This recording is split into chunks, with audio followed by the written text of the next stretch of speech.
Welcome. In this video I will show you how to resolve camera lags or shutter delay on your HONOR Magic8 Lite smartphone. First of all, swipe down the control center and open settings on your device. Then go to Apps menu, and in Apps menu select Manage Apps. Find and open the camera application here.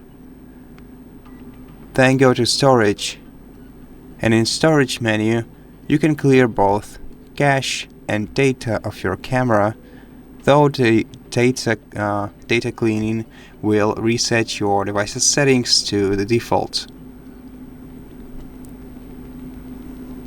By now it's only important if you clear the cache, but if the lags persist, you can tap on the gear icon in the top right corner of your camera settings and try to disable AI photography.